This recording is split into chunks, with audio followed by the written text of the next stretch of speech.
আসসালামু আলাইকুম, কেমন আছো তোমরা সবাই? আশা করি খুব ভালো।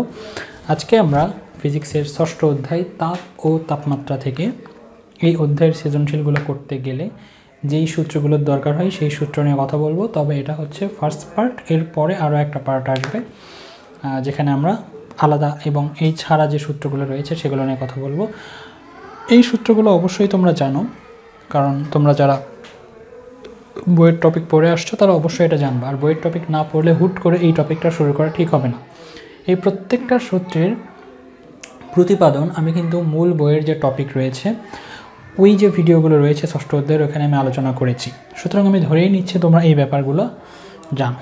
ওকে, যেখানে আলফা, দেখো কয়েকটা সূত্র একটু দেখো। আলফা এটা হচ্ছে দৈর্ঘ্য প্রসারণ সহক, বিটা ক্ষেত্র প্রসারণ সহক, গামা আয়তন প্রসারণ সহক। তোমরা দেখবা যে দুইটা বস্তু একই পদার্থের তৈরি কিনা এই জাতীয় কথা বললে তোমরা কী করে আলফা বিটা অথবা গামার মান বের করে দেয়। দুইটা বস্তুর জন্য যদি আলফা বিটা অথবা গামার মান সেম হয় তখন তারা বলে হ্যাঁ এটা একই বস্তু, কারণ তারা আলফা বিটা আর গামার মান সেম। তো দুইটা বস্তুর জন্য আলফা অথবা দুইটা বস্তুর জন্য গামা অথবা দুইটা বস্তুর জন্য বিটা সেম হলেই কেন দুইটা বস্তু একই উপাদানে তৈরি হবে, এই ব্যাপারটা নিয়ে আমি বিস্তারিত কথা বলবো। আবার কোনো একটা বস্তুকে রিংয়ের মধ্যে প্রবেশ করানো যাবে কি যাবে না এই জাতীয় অঙ্কগুলোও এই সূত্রগুলো থেকেই সমাধান করা হয়, সেটাও আমি বলবো। এবং তার ছিঁড়ে যাবে কি যাবে না এই জাতীয় দুইটা খুঁটির মধ্যবর্তী দৈর্ঘ্য এই সামথিং এরকম দিয়ে বলে যে তাপমাত্রা বাড়লে অথবা তাপমাত্রা কমলে তার ছিঁড়ে যাবে কি যাবে না। তো এই ব্যাপারগুলো আমি মূলত আলোচনা করব। তার আগে এই জিনিসগুলো কি আমরা একটু দেখে নিই। সাপোজ এটা একটা বস্তু ছিল যার দৈর্ঘ্য L1, যে কোনো একটা দৈর্ঘ্য হতে পারে 2 মিটার, হতে পারে 3 মিটার, এবং যখন তার দৈর্ঘ্য L1 তখন তার তাপমাত্রা হচ্ছে T1। এই বস্তু অবশ্যই একটা পরিবেশে আছে, সেই পরিবেশে একটা তাপমাত্রা আছে, সেই তাপমাত্রাই তো এই বস্তুর তাপমাত্রা, রাইট? এখন কি করলাম, তাপমাত্রাটাকে বাড়িয়ে T1 থেকে করা হলো T2। T2 কি আলাদা একটা তাপমাত্রা, সেটা হতে পারে T1 এর চেয়ে বেশি, হতে পারে T1 এর চেয়ে কম। এবং এতে করে আমরা ধরে নিলাম যে T2টা হচ্ছে T1 এর চেয়ে বেশি তাপমাত্রা। তার মানে কি বস্তুটা আবার কি হয়ে যাবে, বড় হয়ে যাবে, রাইট? এবার ধরলাম বস্তুর দৈর্ঘ্যটা হচ্ছে L2, রাইট? সূত্রটার দিকে ভালো করে খেয়াল করো যে সূত্রটা কি বলছে, দৈর্ঘ্য প্রসারণ সহগ ইকুয়াল শেষ দৈর্ঘ্য মাইনাস আদি দৈর্ঘ্য ডিভাইডেড বাই আদি দৈর্ঘ্য ইন্টু T2 মাইনাস T1, অর্থাৎ পরের তাপমাত্রা মাইনাস আগের তাপমাত্রা। এইটাকে আবার কিভাবে লেখা যায়, L2 মাইনাস L1কে তারা বলে দৈর্ঘ্য বৃদ্ধি। এটা L2 মাইনাস L1 এটা সমান তারা লেখে ডেল এল। ডেল এল মানে কি, ডেল এল মানে হচ্ছে দৈর্ঘ্য বৃদ্ধি, যার অর্থ হচ্ছে L2 মাইনাস L1ই হচ্ছে দৈর্ঘ্য বৃদ্ধি। কেন কেন ভালো করে দেখো, সাপোজ এটা একটা বস্তু ছিল, এই বস্তুর দৈর্ঘ্য হচ্ছে 3 মিটার, অর্থাৎ এটাই হচ্ছে L1ই হচ্ছে আমাদের 3 মিটার।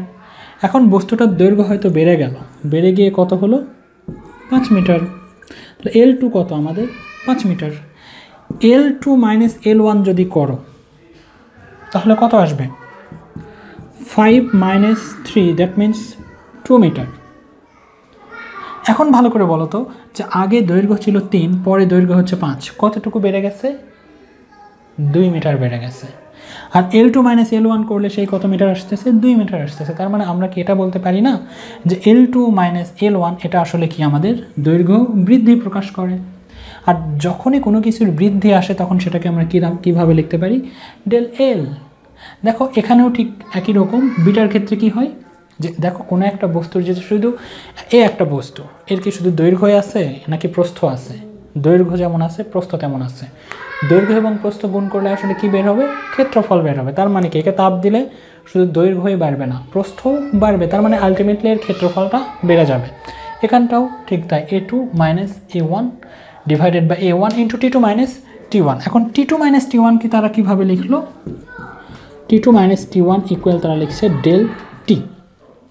ডেল টি কি, তাপমাত্রা বৃদ্ধি। সাপোজ একটু দেখো এখানে, এটা তো আমরা বুঝে ফেলছি, এটা আমি মিশিয়ে দিলাম। সাপোজ যখন বস্তুটার দৈর্ঘ্য 3 মিটার ছিল তখন তার তাপমাত্রা হয়তো ছিল 35 ডিগ্রি সেলসিয়াস। যদিও এটা ক্যালভিনে লেখা হয় কিন্তু আমি বোঝানোর ক্ষেত্রে এভাবে লিখছি। যখন বস্তুটার দৈর্ঘ্য 5 মিটার হয়ে গেল অবশ্যই টি2 এর মান কি হয়ে গেছে, বেড়ে গেছে, কারণ তাপ না দিলে তো বস্তুর দৈর্ঘ্য প্রস্থ বাড়বে না। তো টি2 হয়তো তোমার হচ্ছে এখন 55 ডিগ্রি সেলসিয়াস, রাইট। তো টি2 মাইনাস টি1 যদি করো কত হবে, 55 মাইনাস 35 ইকুয়াল হবে 20 ডিগ্রি। ক্যালভিনে লেখা যায়, সেলসিয়াসে লেখা যায়, কেন লেখা যায় সেটাও আমি আসবো। তো এই টি2 মাইনাস টি1 আসলে কী ডেনোট করছে দেখো তো, কত ডিগ্রি সেলসিয়াস তাপমাত্রা বাড়ছে সেটা ডেনোট করতেছে। সুতরাং টি2 মাইনাস টি1কে আমরা কীভাবে লিখতে পারি, ডেল টি আকারে লিখতে পারি। একইভাবে L2 মাইনাস L1কে আমরা লিখতে পারি ডেল এল আকারে। এই জন্য সূত্রটা আসলে কিভাবে চেঞ্জ হয়ে যেতে পারে, সূত্রটা আসলে এইভাবে চেঞ্জ হয়ে যেতে পারে যে alpha equal del L divided by L1 into del T. যদি এটা এভাবে চেঞ্জ হয় তাহলে বিটাও চেঞ্জ হবে। A2 মাইনাস A1 মানে কি ক্ষেত্রফল বৃদ্ধি, তার মানে কি del A divided by A1 into del T, কারণ বস্তুর দৈর্ঘ্য প্রস্থ, দ্যাট মিনস ক্ষেত্রফলও বাড়তে পারে। আবার আয়তনের সূত্রটাও কীভাবে চেঞ্জ হতে পারে, গামা ইকুয়াল হতে পারে ডেল V1 ইন্টু ডেল টি হতেই পারে। তার মানে সূত্র এভাবে চেঞ্জ হয়ে আসতে পারে। তোমাদের বইয়ে বা তোমাদের গাইডে এভাবে লেখা হতে পারে, কিন্তু তোমাদের বইয়ে একটু আলাদা করে সূত্রটা লেখা হচ্ছে, আমি সেটাও বলে দিচ্ছি তোমাদেরকে, যে alpha equal L2 minus L1 divided by L1 into T two minus T one, এটা আমাদের এক্স্যাক্ট সূত্র। তারা L2-র মানটা কীভাবে লিখে রাখছে একটু দেখো, L2 মাইনাস L1 এটা কেমন হবে, আলফা L1 টি2 মাইনাস টি1। এই জায়গা থেকে L2 ইকুয়াল কি লেখা যাবে, L1 plus alpha L1 T two minus T one. L1 যদি কমন নেওয়া হয় তাহলে এখানে হবে 1 প্লাস, দেখো L1 কমন নিলে এখানে 1 প্লাস আলফা টি2 মাইনাস টি1। তোমাদের বইয়ে আসলে L2কে এইভাবে লেখা আছে, আসলে এটা লেখা যে কথা এটা লেখা একই কথা। ওকে, এভাবেও লেখা যেতে পারে, এভাবেও লেখা যেতে পারে। একইভাবে L2 যদি এরকম হয় তাহলে A2 কী হবে, ভালো করে দেখো। L2 সমান যদি আমরা লিখতে পারি আদি দৈর্ঘ্য 1 প্লাস আলফা টি2 মাইনাস টি1, তাহলে বিটা কি লিখতে পারবো আমরা, সরি এখানে A2 সমান কি লেখা যাবে, A1 1 plus beta into T two minus T one. যদি গামা হয় তাহলে কীভাবে লেখা যেত, অর্থাৎ এটার V2 সমান কীভাবে লেখা যেত, V2 সমান লেখা যেত V1 into 1 plus gamma T two minus T one, right. তো এইভাবে সূত্রগুলো চেঞ্জ হতে পারে। এখন কথা হচ্ছে যে প্রশ্নে তোমাদের কি করে, দুইটা আলাদা আলাদা বস্তু দিয়ে দেয়, দিয়ে বলে বিভিন্ন মান দেয়া থাকে, দিয়ে বলে যে দুইটা বস্তু একই পদার্থের তৈরি কিনা। তখন কি করা হয়, হয় আলফা নয় বিটা নয় গামার মান বের করা হয়। যদি দুইটা বস্তুর ক্ষেত্রে আলফা অথবা বিটা অথবা গামা যদি সেম হয় তখন বলা হয় যে হ্যাঁ দুইটা বস্তু একই পদার্থের তৈরি, কারণ তাদের দৈর্ঘ্য প্রসারণ সহগ বা ক্ষেত্র প্রসারণ সহগ বা আয়তন প্রসারণ সহগ সেম। কিন্তু প্রশ্ন হচ্ছে কেন আলফা বিটা গামার মান সেম হলে দুইটা বস্তু একই হবে। সূত্রটা একবার খেয়াল কর, আলফার ইকুয়েশনটা খেয়াল কর। আলফা ইকুয়াল কি লেখা হচ্ছে, L2 minus L1 divided by L1 T two minus T one. এগুলো আমি মূল বইয়ের টপিকে খুব ভালো করে বুঝিয়েছি, তারপরে এখানে একটু বলে যাচ্ছি। এটার মানে কি বোঝায়, যে কোনো বস্তুর তাপমাত্রা 1 ডিগ্রি বৃদ্ধি করলে, দেখো এটা কি তাপমাত্রা বৃদ্ধি, এটা কি তাপমাত্রা বৃদ্ধি। কোনো বস্তুর তাপমাত্রা 1 ডিগ্রি বৃদ্ধি করলে তার দৈর্ঘ্য যতটুকু বৃদ্ধি পায়, এটা তো আসলে দৈর্ঘ্য বৃদ্ধি, রাইট। কোনো বস্তুর তাপমাত্রা 1 ডিগ্রি বৃদ্ধি করে তার দৈর্ঘ্য যতটুকু বৃদ্ধি পায় সেটাই হচ্ছে আলফা। ভালো করে বোঝো যে কোনো বস্তুর তাপমাত্রা 1 ডিগ্রি বৃদ্ধি করলে বা তাপমাত্রা বৃদ্ধি করলে তার দৈর্ঘ্য যতটুকু বৃদ্ধি পায় সেটাকে আমরা বলছি আলফা। এখন চিন্তা করো তো যে এটা যদি লোহা হয় আর এটা যদি তামা হয়, এখন এর তাপমাত্রা তুমি হয়তো 5 ডিগ্রি থেকে করলা 60 ডিগ্রি, এরও তাপমাত্রা তুমি করলো 5 ডিগ্রি থেকে 60 ডিগ্রি। এখন দুইটা তো আলাদা আলাদা, তাহলে এর তাপমাত্রা 5 থেকে 7 করলে এর দৈর্ঘ্য বৃদ্ধি বা ক্ষেত্রফল বৃদ্ধি বা আয়তন বৃদ্ধি যা হবে, এর কি দৈর্ঘ্য বৃদ্ধি বা ক্ষেত্রফল বৃদ্ধি বা আয়তন বৃদ্ধি তা হবে? কারণ দুইটা তো আলাদা আলাদা বস্তু। আলাদা আলাদা বস্তু যদি হয়, আলাদা আলাদা উপাদান যদি হয়, তাহলে তাদের দৈর্ঘ্য বৃদ্ধি কখনো সেম আসবে না, তাদের ক্ষেত্রফল বৃদ্ধি কখনো সেম আসবে না। সূত্রটা কি বলে একটু ভালো করে বোঝো। তুমি যদি এখানে বিটাটাও লিখতা, বিটাটাও যদি লিখতে, তাও কেমন হতো? A2 মাইনাস A1, এটা কি ক্ষেত্রফল বৃদ্ধি, এটা কি আদি ক্ষেত্রফল, এটা কি T2 মাইনাস T1, তার মানে আদি ক্ষেত্রফল যা ছিল ছিল, সেখান থেকে ওই আদি ক্ষেত্রফলের বস্তুকে তুমি কি করলা? তাপমাত্রা করলা বৃদ্ধি। তাপমাত্রা বৃদ্ধি করলে যে পরিমাণ ক্ষেত্রফল বৃদ্ধি পায়, এটা কি ক্ষেত্রফল বৃদ্ধি, সেটাই হচ্ছে আমার বিটা। সাপোজ যে এই বস্তুর আগের দৈর্ঘ্য ছিল হচ্ছে 3 মিটার, তুমি এর তাপমাত্রা কি করলে 1 ডিগ্রি বাড়ালো। হয়তো এটা ছিল আগে 40 ডিগ্রি সেলসিয়াসে, তুমি এখান থেকে করলা 41 ডিগ্রি সেলসিয়াস। তাহলে এই যে 1 ডিগ্রি বৃদ্ধির জন্য, দেখো এটা কিন্তু ক্যালভিনে আসবে, কিন্তু আমি সেলসিয়াসে বলতেছি বারবার, ওকে আমি ক্যালভিনেই বলি। যে সাপোজ এই বস্তুর দৈর্ঘ্য 3 মিটার, এটা 300 ক্যালভিন তাপমাত্রায় ছিল। 300 ক্যালভিন থেকে তাপমাত্রা তুমি কতটি নিয়ে গেলা? 400 ক্যালভিনে তুমি নিয়ে গেলা। তাহলে অবশ্যই কিন্তু এর ক্ষেত্রফল বলো, দৈর্ঘ্য বলো আর আয়তন বলো, এটা কিন্তু বেড়ে যাবে। ঠিক যতটুকু বৃদ্ধি পাবে, অর্থাৎ 1 ক্যালভিন তাপমাত্রা বৃদ্ধির জন্য তার দৈর্ঘ্য অথবা তার ক্ষেত্রফল অথবা তার আয়তন যতটুকু বৃদ্ধি পায়, ততটুকুকেই মূলত বলা হয় বিটা। এখন প্রশ্ন হচ্ছে যে এর তাপমাত্রা 5 থেকে 7, বা এর তাপমাত্রা ধরো 300 থেকে তুমি করছো 400, এর তাপমাত্রাও ধরো তুমি 300 থেকে করছো 400 ক্যালভিন, রাইট? কিন্তু দুইটা কেমন বস্তু? আলাদা আলাদা বস্তু। তাহলে লোহাকে যদি তুমি 300 থেকে 400 ক্যালভিন তাপমাত্রায় উন্নীত করো, তার জন্য এর দৈর্ঘ্য বৃদ্ধি বা ক্ষেত্রফল বৃদ্ধি বা আয়তন বৃদ্ধি যতটুকু হবে, তামার কি ততটুকু হবে নাকি একটু কম বেশি হতে পারে? অবশ্যই কম বেশি হবে, অবশ্যই কম বেশি হবে। আর কম বেশি হলে আমরা কি বুঝবো? যে না, এটা আসলে আলাদা, মানে একই বস্তু না। কারণ দুটাই যদি লোহা হতো, তবে এরও 300 থেকে 400 ডিগ্রি সেলসিয়াস তাপমাত্রায় নিয়ে গেলে এর দৈর্ঘ্য বৃদ্ধি বা ক্ষেত্রফল বৃদ্ধি বা আয়তন বৃদ্ধি যা হতো, এরও তো আসলে কি হতো? তাই হতো। আর এই সূত্রটা আসলে এটাই বলে যে তাপমাত্রা বৃদ্ধি করলে যে পরিমাণ দৈর্ঘ্য বৃদ্ধি পায়, তাপমাত্রা বৃদ্ধি করলে যে পরিমাণ ক্ষেত্রফল বৃদ্ধি পায়, সেটাই বিটা।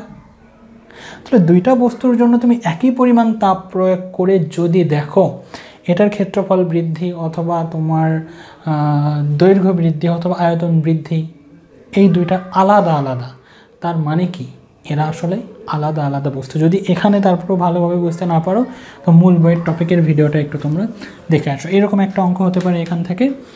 তারপর একটা অঙ্ক হতে পারে যে খুঁটি, সাপোজ এরকম দেয়া থাকে যে এটা হচ্ছে বৈদ্যুতিক খুঁটি, হ্যাঁ, ভূমির ওপরে দুইটা বৈদ্যুতিক খুঁটি, এবং এটা হচ্ছে ধরো তার তার, কেবল। এখন কি বলা হয় যে তারটা ছিঁড়ে যাবে কি না?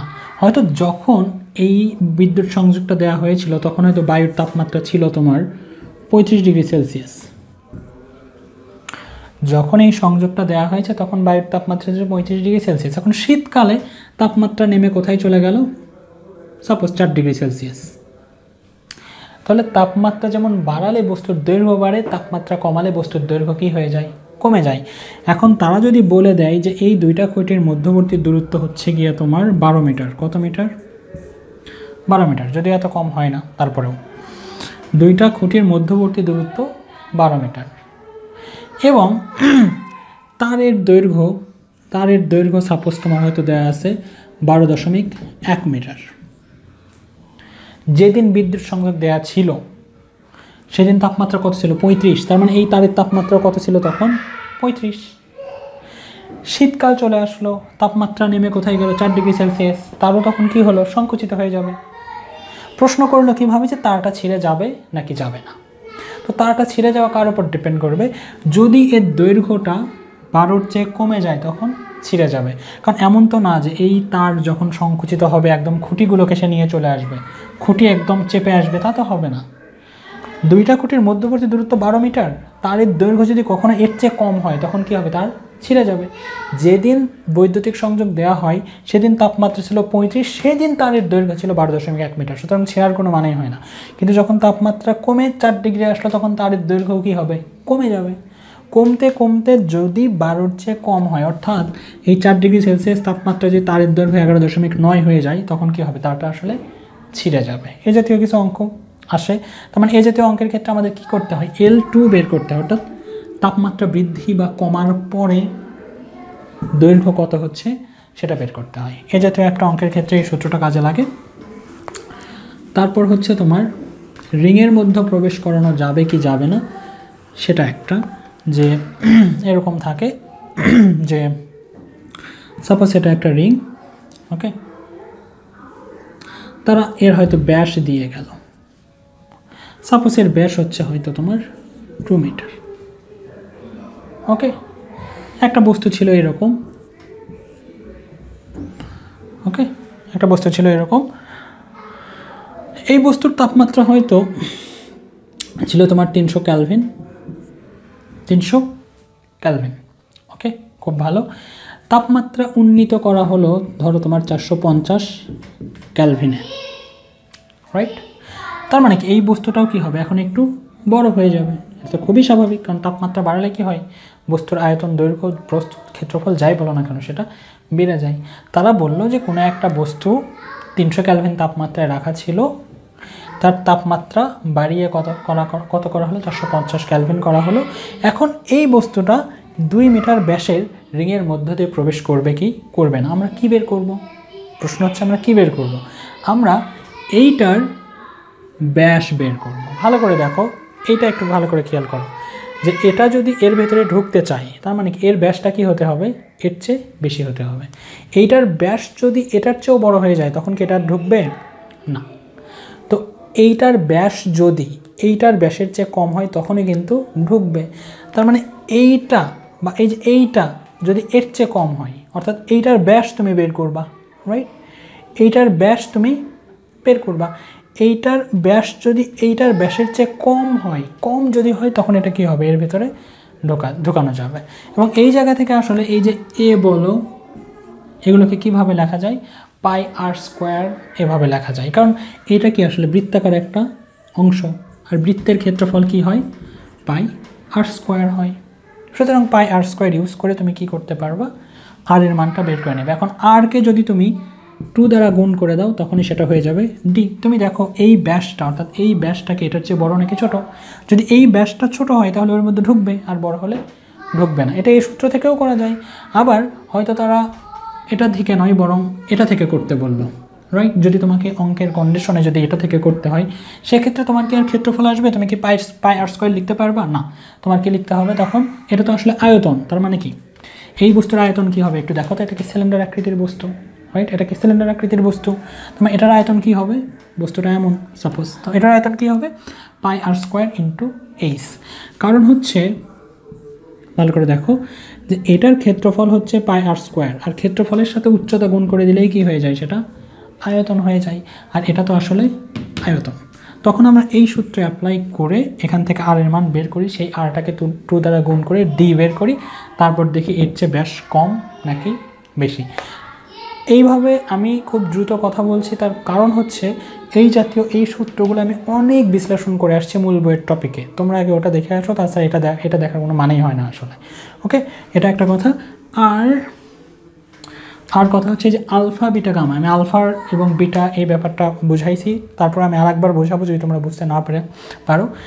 এই যে দেখো গামা ইকুয়াল কি লেখা হচ্ছে 3 আলফা। অনেক সময় হয় কি বের করতে বলে L2 এর মান, অর্থাৎ পরবর্তী দৈর্ঘ্য, তাপমাত্রা বৃদ্ধির পরের যে দৈর্ঘ্যটা সেটা বের করতে বলে। এখন এটা বের করতে গেলে কি লাগবে তোমাদের, দেখো তো, এটা বের করতে গেলে তোমাদের কি লাগবে, আলফার মান লাগবে, আদি দৈর্ঘ্য লাগবে, তাপমাত্রা বৃদ্ধি লাগবে। কিন্তু তারা হয়তো আলফার মান দিল না, আলফার মানের পরিবর্তে তারা কি দিয়ে গেল, বিটার মান দিয়ে গেল। কিন্তু আমার L2 বের করতে তো আসলে বিটা দরকার নেই, আমার দরকার কি, L2 এর মান বের করতে গেলে আমার আলফাটা দরকার হবে। আলফা কীভাবে পাবো, তখন সূত্র হচ্ছে বিটা ইকুয়াল টু আলফা, তার মানে আলফা সমান কী হবে বিটা বাই 2। একইভাবে গামা ইকুয়াল 3 আলফা, গামার মান দিয়ে গেলেও আলফা ইকুয়াল কী হবে গামা বাই 3 হবে। তো এখন এখানে একটা ছোট একটা ট্রিক আছে যে আমি মনে রাখবো কীভাবে। দেখো বিটা কি ক্ষেত্র প্রসারণ সহগ, আলফা কি দৈর্ঘ্য প্রসারণ সহগ। তাহলে ক্ষেত্রফল হইতে গেলে কয়টা আলফা দরকার, মানে দৈর্ঘ্য কয়টার দরকার 2টা, তার মানে বিটা ইকুয়াল আমরা কি লিখতে পারি 2 আলফা। এটা একটা ট্রিক মনে রাখার। আবার গামা কি, গামা হচ্ছে তোমার আয়তন প্রসারণ সহগ। তো আয়তন প্রসারণ সহগ, তো আয়তন হতে গেলে কয়টা দৈর্ঘ্যের দরকার হয় 3টা দৈর্ঘ্যের দরকার হয়। সুতরাং এখানে আমরা কি লিখতে পারি 3 আলফা লিখতে পারি। ওকে, এবং যেটা আমি তোমাদেরকে একদম ভিডিওর প্রথমে বলে আসছি যে কেন কোনো একটা যে কোনো দুইটা বস্তু একই পদার্থের তৈরি কি না এটা বের করতে বললে আলফা বিটা বা গামা বের করতে হয়, সেটা আরেকটু আমি আর একবার তোমাদেরকে বলে দেবো। যদি তোমরা বুঝতে না পারো প্লিজ একটু ধৈর্য নিয়ে শোনো। ফিজিক্স এইভাবেই বুঝতে হবে ভাই, কিচ্ছু করার নাই, এইভাবেই বুঝতে হয়। সাপোজ এই একটা বস্তু এবং এই একটা বস্তু, ওকে, তো এটার তাপমাত্রা ছিল 300 ক্যালভিন, এখান থেকে করলা তুমি 400 ক্যালভিন। এটারও তাপমাত্রা ছিল 300 ক্যালভিন, সেখান থেকে করলা তুমি 400 ক্যালভিন। একটা জিনিস ভালো করে মাথায় ঢুকিয়ে নাও, যদি দুইটা বস্তু একই পদার্থের তৈরি হয় তাহলে যতটুকু তাপমাত্রা বৃদ্ধি করবা দুইটারই একই পরিমাণ বৃদ্ধি হবে, দুইটার সেম পরিমাণ বৃদ্ধি হবে। কিন্তু যদি কখনো দেখো যে দুইটা একই তাপমাত্রা বৃদ্ধিতে দুইটার বৃদ্ধির পরিমাণ সেম নয়, তার মানে তারা আলাদা আলাদা বস্তু। আর এই জিনিসটাই প্রকাশ করে আলফা বিটা এবং গামা।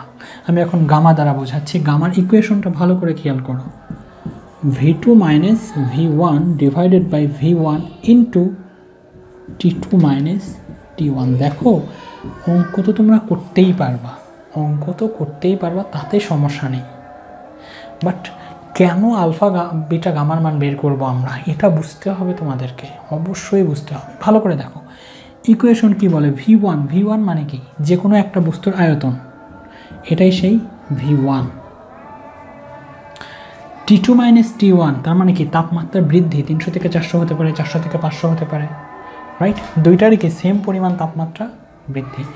উপরে কি এটা, উপরে হচ্ছে এটা আয়তন বৃদ্ধি, রাইট?